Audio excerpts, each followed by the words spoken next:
7h-10h, Patrick Roger, Cécile de Ménibus. Il est 7h44, le petit déjeuner politique ce matin, c'est Laurent Saint-Martin, député En Marche du Val-de-Marne et tête de liste des régionales en Ile-de-France. Bonjour Laurent Saint-Martin. Bonjour Patrick. On va Roger. parler régional dans un instant, mais avant cela, la sortie de crise du Covid, la vaccination ouverte à tous à partir d'aujourd'hui, les chiffres au plus bas et depuis plusieurs mois dans les hôpitaux.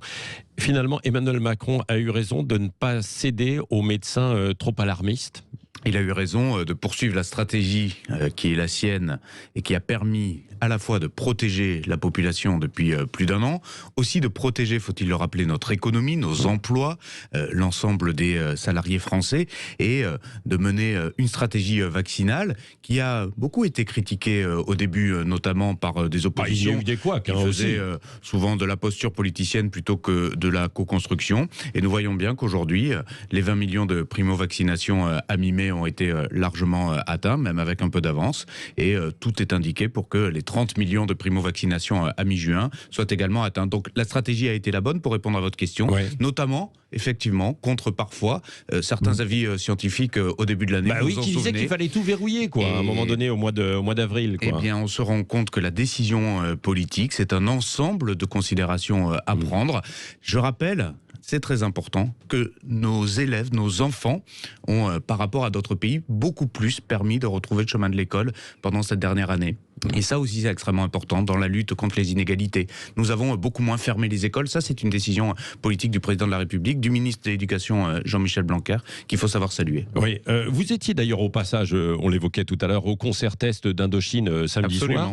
Est-ce qu'on n'oublie pas les gestes barrières lors de tels événements alors, on fait tout ce qu'il faut pour que, effectivement, la foule puisse se retrouver. C'est-à-dire que c'était un concert test organisé par l'Agence régionale de santé. Il fallait, pour être au concert, avoir un test de moins de 72 heures. Il y avait des masques neufs qui étaient présentés au moment de rentrer.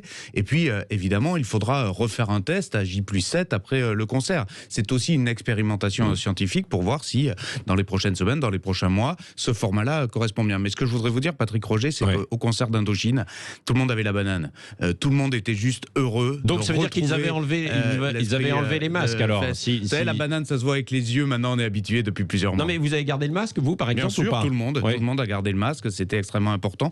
Et il y avait cette joie de retrouver la culture, la fête, et surtout pour les gens de se retrouver ensemble à plus de 6 et effectivement se dire que ça y est, avec cette expérimentation, on sent que le retour aux jours heureux, le retour à la vie normale est vraiment très proche. Oui, alors vous êtes aussi rapporteur général du budget. L'ambition affichée de Bercy, c'est de débrancher le quoi qu'il en coûte, mais ces derniers jours, il y a eu encore beaucoup de nouvelles dépenses.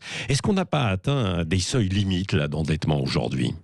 Nous n'avons pas atteint les seuils limites d'endettement, pour répondre très concrètement à votre question. La France a, comme on dit techniquement, une signature sur les marchés financiers qui reste excellente, c'est-à-dire qu'elle est robuste. Elle peut faire face à ce niveau d'endettement exceptionnel pour faire face à la crise. Dit autrement, on lui prête sans aucune difficulté et même à des taux historiquement bas. En revanche, est-ce que le quoi qu'il en coûte doit être éternel ? Bien sûr que non.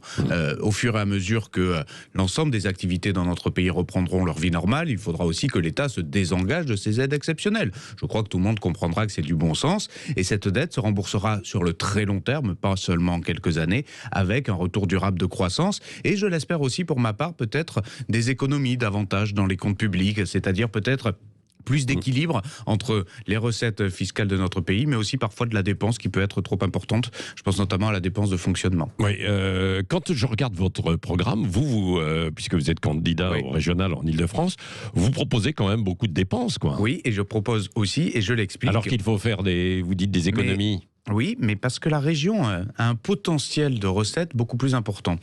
Trois raisons à cela. D'abord, la région Île-de-France capte très mal ce qui s'appelle les fonds européens. Vous savez que les régions peuvent être bénéficiaires de fonds européens pour le développement économique, pour le développement social, et ne le font pas assez, en tout cas dans notre pays et particulièrement en Île-de-France. Donc il y a beaucoup d'argent à aller chercher à Bruxelles. Et puis il y a une dynamique de fiscalité dans les prochaines années. Vous savez, qui dit retour de la croissance dans un pays, dit retour des recettes fiscales.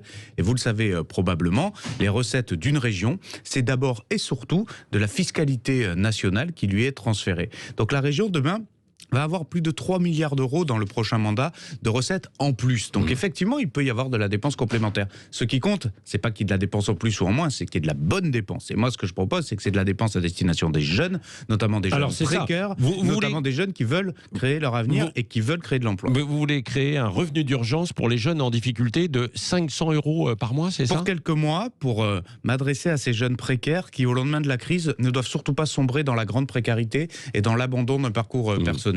Il y a aujourd'hui, avec un jeune, une solution. Déjà, avec la garantie jeune, beaucoup d'outils qui existent au niveau de l'État. Il faut que les collectivités de proximité, comme la région, se disent « Attention, dans ma région, la plus jeune de France, mais aussi la plus inégalitaire, j'ai une jeunesse particulièrement fragile, une partie de la jeunesse particulièrement fragile que je dois accompagner plus encore. » Ce revenu d'urgence de quelques mois, il sert, si vous voulez, à faire tampon entre les parcours de formation, les parcours d'emploi, les parcours d'aide comme la garantie jeune, avant, justement, de pouvoir y accéder. Vous avez souvent une période de 2, 3, 4 mois maximum où vous ne devez pas vous décourager et surtout vous ne devez pas tomber dans la précarité et donc on doit vous aider. Est-ce qu'il va y avoir une surenchère autour de la sécurité en Île-de-France ? On le voit en permanence là, dans l'ensemble en fait, des programmes sur les marchés, sur les réseaux sociaux, alors que finalement ce n'est pas une compétence de la région. Les transports en commun sont une compétence de la région. Oui. Les lycées sont une compétence de la région. Je pars d'un principe simple et honnête vis-à-vis des citoyens de notre région. Je veux prendre des transports en commun en toute sécurité. Et je pense notamment aux femmes dans ma circonscription qui doivent prendre les RER tard le soir. Je veux pouvoir le prendre en toute sécurité. Je ne peux pas me dire, moi région, je gère les transports, mais je ne m'occupe pas de la tranquillité des usagers. À un moment, il faut que la région prenne ses responsabilités.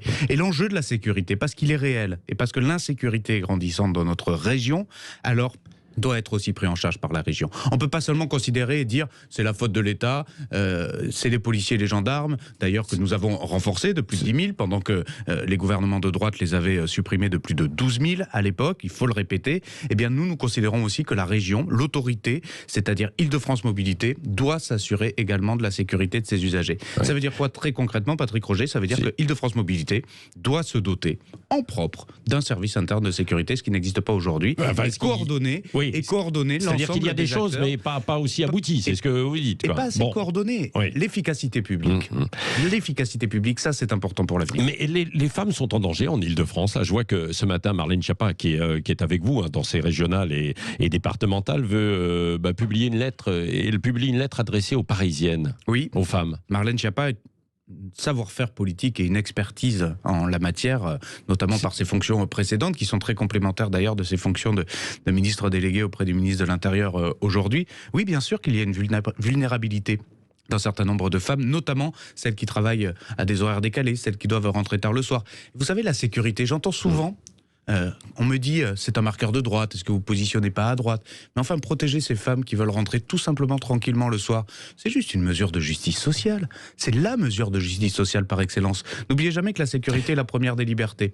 Et que ce que l'on propose en créant cette police régionale avec Marlène Schiappa, ce que l'on propose justement pour que toutes ces femmes puissent tout simplement avoir les mêmes droits, c'est-à-dire rentrer chez elles sans jamais se soucier d'un risque d'agression, et notamment dans les moments le plus tard le soir. Vous savez, c'est pas le dernier RER le plus dangereux, c'est souvent l'avant-dernier, comme on dit. Oui. Et celui-là, il faut qu'il soit doté de forces de sécurité à son intérieur. Vous avez dit dernièrement que Valérie Pécresse, la présidente de la région Île-de-France, a franchi des lignes rouges républicaines. Qu'est-ce que vous entendez par là? Je pense à des propos comme le trait d'union automatique, direct et dangereux entre l'immigration et le terrorisme. C'est faux et c'est dangereux pour notre vivre ensemble. Alors, et notre démocratie. C'est faux et c'est dangereux. En même temps, elle s'appuie sur le fait qu'il y a des gens issus de l'immigration qui ont commis des attentats. Quoi. Mais pardon, mais qu'est-ce qui empêche de dire la vérité? Oui, bien sûr qu'il y a des terroristes issus de l'immigration, un certain nombre, mais non. Le terrorisme n'est pas lui-même en soi un produit de l'immigration. Le terrorisme islamiste, vous savez, c'est un fléau endémique dans notre pays. Il serait complètement absurde et faux de se concentrer uniquement sur le problème de l'immigration pour dire il n'y aura plus jamais de terrorisme. Mais vous savez, je remarque que les Républicains, dont fait partie et dont est origine Madame Pécresse, commencent à dériver de plus en plus franchement vers ces théories et vers ces thèses d'extrême droite. C'est-à-dire quand j'entends M. Pelletier hier proposer... tranquillement la fin de l'état de droit, rien que ça. Proposer le fait C'est-à-dire qu'on des ne mesures puisse, d'exception pour condamner des terroristes. Quoi. justice d'exception, sans appel, on oublie les droits de l'homme, on oublie ce qui a fait notre démocratie et notre état de droit pendant des siècles. On peut continuer comme ça cette lente dérive vers l'abandon de nos valeurs républicaines. Moi, je crois que cette droite prend un chemin extrêmement dangereux pour notre vivre ensemble. Et je dis à tous ceux qui se reconnaissent davantage dans une droite humaniste, libérale, progressiste, que non, il ne doit pas y avoir de trait d'union direct entre immigration et terrorisme. C'est dangereux et faux. Et non, évidemment, on ne remet pas en question notre état de droit et notre justice. Et donc, la majorité présidentielle, aujourd'hui, est la formation politique qui s'est rassemblée l'ensemble de ses électeurs, et de gauche et de droite, qui se considèrent comme appartenant aux valeurs républicaines. Guillaume Pelletier, justement, des Républicains, qui a dit qu'il porte les mêmes convictions que le maire de Béziers, Robert Ménard, qui est proche du RN, mais qui n'est pas non plus au RN. Mais les masques tombent, encore une fois. Guillaume Pelletier est issu de l'extrême droite, il y retourne aussitôt.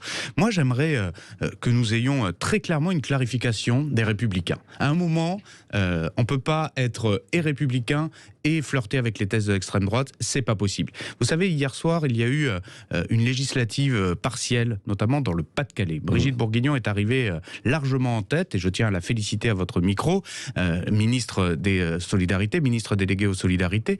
Et j'aimerais savoir ce que le parti Les Républicains, arrivé troisième, va proposer pour un appel au vote au second tour. J'aimerais savoir si entre le Rassemblement national et La République en marche, c'est-à-dire entre l'extrême droite et la majorité présidentielle, il va y avoir une ligne très claire pour faire barrage au Rassemblement national, parce que je rappelle que M. Xavier Bertrand lui-même s'était engagé très directement dans cette campagne. Oui, dernière question avec Cécile de Ménibus. Cécile. Oui, vous évoquiez la sécurité, et puis les faits divers, les féminicides aujourd'hui se multiplient avec des individus sous bracelet électronique. Est-ce qu'il n'y a pas un problème justement avec ces mesures d'aménagement de peine ? Écoutez, je ne veux pas qu'on rentre dans un mauvais débat en disant que la justice serait laxiste. Moi, je ne le pense pas. Je ne crois pas que la justice soit laxiste. La justice, elle applique le droit. Que, en revanche, il y ait toujours des modifications du droit à faire par rapport à de nouvelles réalités de société, oui, bien sûr. Et nous légiférons régulièrement pour cela. Nous avons passé une loi pour une meilleure confiance dans la justice avec Éric Dupond-Moretti il y a quelques semaines. Ce sont des lois qui avancent et qui vont dans le bon sens pour que, justement, nos concitoyens puissent davantage mieux connaître et mieux comprendre leur justice du quotidien. Mais qu'il y ait des mauvaises applications de lois, oui, bien sûr. Parfois, ça arrive. Le cas du bracelet électronique et du mauvais déploiement, même si on avance, est un exemple effectivement assez concret. Mais je ne laisserai pas, moi, en permanence dire que notre justice ne fait pas son travail dans notre pays. Je ne le partage pas. Je pense même que c'est un propos assez dangereux sur lequel il ne faut vraiment pas opposer notre pays, encore moins notre police, à la justice. Oui, Gérald Darmanin, un dernier mot. Oui. Il va voir Audrey Pulvar, votre adversaire du côté de la gauche. Il ne vous fait pas un cadeau, là ? Je ne vois pas pourquoi. Gérald Darmanin a eu raison de dénoncer des propos honteux de Madame Pulvar envers justement la police et la gendarmerie. Oui. Elle dit que... Mais là, il va la recevoir. Elle dit que nous vivons dans un de la pays... promo, quoi, non ? Attendez, il faut être très clair. Il a dénoncé les propos de Madame Pulvar, qui dit qu'on peut avoir une police raciste, on peut avoir une police qui peut être profondément violente par définition. Je condamne ces propos. Madame Pulvar n'est pas ambiguë, elle est très clairement contre les forces de l'ordre quand elle tient ces propos. Elle refuse d'aller les soutenir à la manifestation. Alors pourquoi Moi, j'y étais. Et monsieur Darmanin, le ministre de l'Intérieur, qui est d'ailleurs probablement le meilleur ministre de l'Intérieur qu'on ait eu depuis la Ve République, parce que c'est vraiment quelqu'un qui défend à fond les forces de l'ordre, ne laisse pas passer ces propos-là. Et je préférerais toujours qu'il y ait du dialogue vis-à-vis de responsables politiques en face. C'est ce qu'il fait en recevant Madame Pulvar, et elle s'en expliquera devant lui. Merci Laurent Saint-Martin, député La République en marche du Val-de-Marne, et donc aussi tête de liste pour les régionales en Île-de-France. Et à suivre le journal de 8h. À tout de suite.